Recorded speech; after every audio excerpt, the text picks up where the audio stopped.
Hello friends, if you're new, welcome to my channel. Why don't you go down, hit the subscribe button and tap the bell so you don't miss any program I put up. For my fans and subscribers, welcome back. Thank you for the patronage. Today's topic is Satanic Panic, Cult Cinema. Nothing else I need to say. Let's get on with the video. Teenagers of any generation generally have a counterculture. This includes music, movies, and, during the Satanic Panic, role-playing games.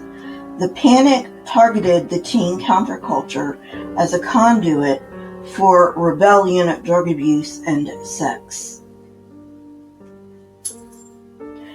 Fueling these fears were films that suggested that those involved in such activities may be susceptible to satanic influence.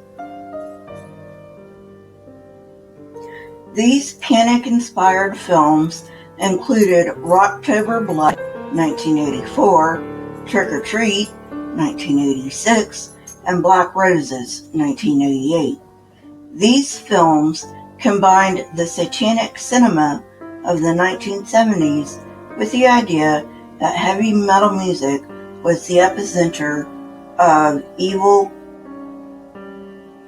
violence, and moral corruption. Though these didn't develop into their own subgenre, they did reflect societal anxieties of the time. These films evolved from movies that used rock musicians instead of teens, portraying these as serial killers. This was done mainly to include the exploration of the occult and to infuse the movies with the popular themes of rebellion and escapism. As they morphed, the films started to reflect the hysteria of parents, school authorities, and society in general. Parents were obsessed with the idea that music would get their children involved with sex, drugs, and the occult. These movies implied that their love of rock music made children vulnerable to evil. The connection between rock music and occultism has existed since a blues musician named Robert Johnson allegedly made a pact with the devil in the 1930s to sell his soul. Interest in the occult exploded after Anton LaVey founded the Church of Satan in 1966. By the 1970s, many heavy metal bands followed Black Sabbath in using satanic themes. In this same time frame, Satan had become a favorite topic of cult cinema, as well as being the topic of more famous films like The Exorcist, 1973. Movies were made in which kids were the focus of Satan. Satanic motifs continue to be popular in the 1980s, especially among British and American heavy metal bands. Heavy metal also became a favorite subject of film in this decade, with spoofs, satires, and comedies made about them. In particular, heavy metal became a favorite subject in horror films, possibly due to the musicians' strange lifestyles, unusual appearances, and alleged interest in the occult. Although such movies don't blaze any new paths for the horror genre, they show metal bands as creating environments that are conducive toward violence. By 1985, these horror films started to turn away from slasher format to explore overtly occult themes, teen anxieties, and high school bullying, Unfortunately, this was also the time when daytime talk shows turned to popular themes surrounding the panic. It was also at this time that Christian-produced so-called quote-unquote documentaries came out.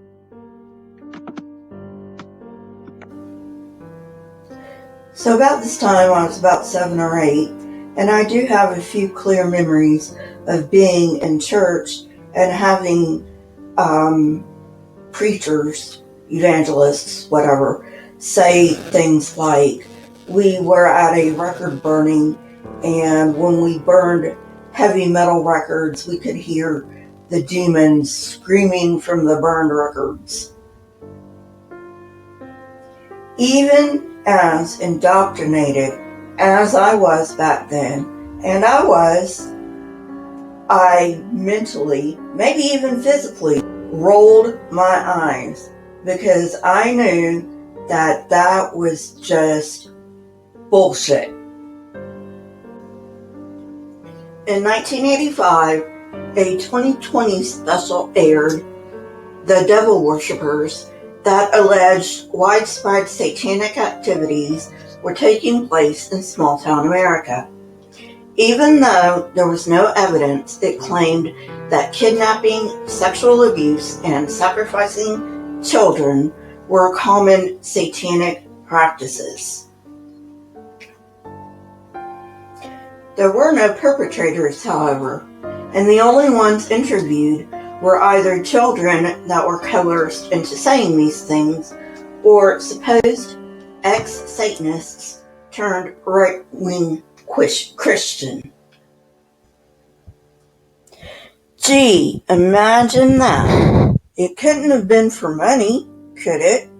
These segments villainized rock music and pointed to an imaginary connection between this type of music and the supposed satanic violence. Psychologists generally consider rebellion to be a normal part of the teenage years. Behavior tends to deliberately oppose societal norms as adolescents exercise increasing independence from their parents. Frank Dietz, who collaborated on Black Roses with director John Fasano, thinks that satanic horror films were made primarily in response to media events.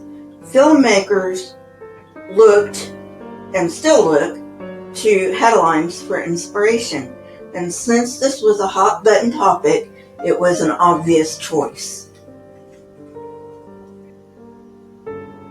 A unifying theme throughout all the decade's heavy metal horror films is that it shows the music itself as being a corrupting influence, spreading evil through backwards masked records, radios, stereos, and headphones.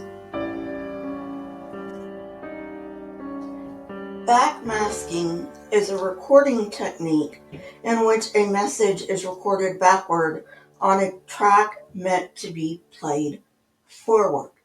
This is unintentional. Many musicians in the 1980s were accused of backmasking. However, these accusations were mainly adults who were suffering from pareidolia. That means we want to see patterns, so we see them even if they aren't there, like seeing a face in the clouds. This film depicts a town in which teens are anxious to hear the band Black Roses play. At first, the parents are against it, but the principal reminds them that the previous generation was against their music. However, the band, who appear well-dressed and well-groomed when parents are around, turn out to be Satanists, who turn the kids into devil-worshipping zombies. I found a few clips of this movie on YouTube, but I did not find the whole thing. If you want to see the clips, just put in Black Roses 1988 into the YouTube search bar. Keep in mind, it is in 1988, so it is probably cheesy. If you can find it in its entirety, I would love to know, so leave it in the comment section. Also, if you do find it and you watch it, not only keep in mind that it was made in 1988, but also keep in mind that it is a satire. Well, friends, that's it for today. I hope you enjoyed it. If you did, hit that like button, press the subscribe button, and if you want to know when I come out with new content, hit the bell next to the subscribe button. My Twitter, Discord, email, and PayPal links are in the description, along with the source that I used for this episode. Please leave comments in the comment section as they trigger the YouTube algorithm. Keep learning and searching for truth. Here are a few videos from my library. If you have not watched them yet, go ahead and watch them and tell me what you think. Until next time, friends, goodbye.